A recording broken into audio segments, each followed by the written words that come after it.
One of the most crucial rules of the game is that almost all board director appointments, 90% of board director appointments, come through the business networks. It comes through the networking that takes place around that board of directors. And it's really crucial that, if you want to play in this world, if you want to serve on the board of directors, if you want to secure board director opportunities, you are going to have to embrace business networking. You're going to have to forge relationships and build rapport with people who are working at the very senior levels of the organization.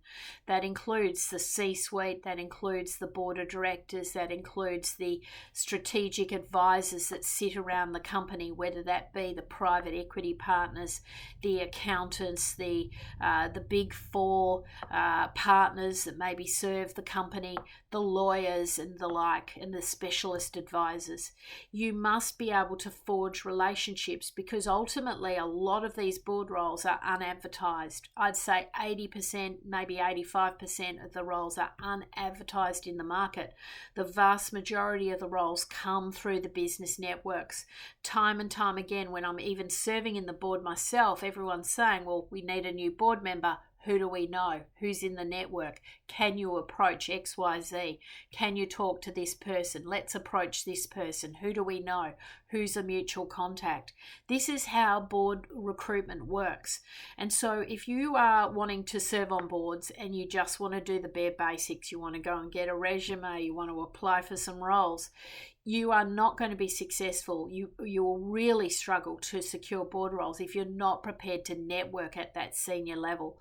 And of course, if you don't enjoy networking, if you don't enjoy reaching out to people you don't know, but trying to use mutual connections to forge a relationship, if you're not sophisticated in that approach, if you don't know how to build rapport with people, don't know how to start a conversation, you don't know how to sort of do a cold call, a warm call, if you don't know how to leverage off your existing network to get introduced to other people that they have in their network, if you're not prepared to do those things and go to the events and go and do the networking at 7 o'clock at night and allocate the time to do this consistently, methodically, and do the follow-up that's required and to stay in touch with people, you're not going to succeed in this space. That's the rule of the game.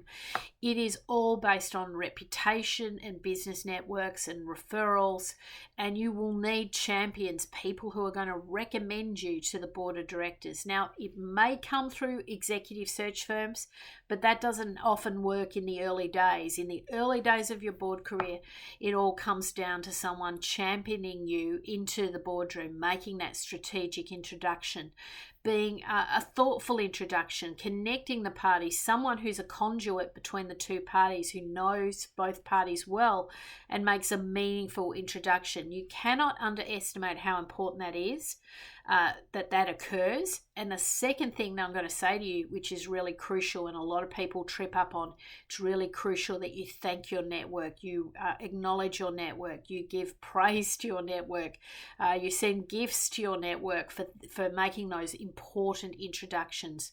Nobody has a successful board career on their own. It's not a solo game. You have to have a group of people around you who are supporting you, championing you, opening doors, getting you behind the closed doors, making those conversations behind the closed doors about your candidacy and being a champion for you. And if you don't have that, if you don't have the ability to tap into that and to make friends and to have people who want to go into bat for you, you're going to struggle. And it's a really crucial rule of the game that you're going to have to understand, and you're going to have to embrace it. And even if you've never been a business networker, and I see lots of people over the years, they say to me, oh, no time to network, didn't put the effort in, didn't make the time. You're going to struggle at this stage of your career because the network is all important. And I find a lot of people don't put a lot back into their networks. They don't refresh their networks and they don't provide value to their networks.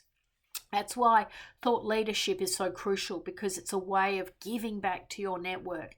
It's a way of sharing your knowledge with your network and doing it free of charge. You know, the days of putting things up behind firewalls, paywalls are over, in my opinion. Become a generous thought leader.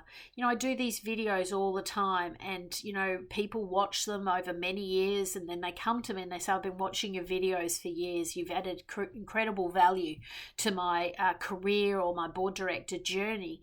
You know, you give freely. And so that's why it's so important that if you're going to network, you've got a mechanism to forge and create rapport, build relationship, follow up, and using thought leadership as a tool to keep in touch and to stay top of mind with people. Really crucial when you're starting your board career, and in the long term, you know, just being a giver, not a taker.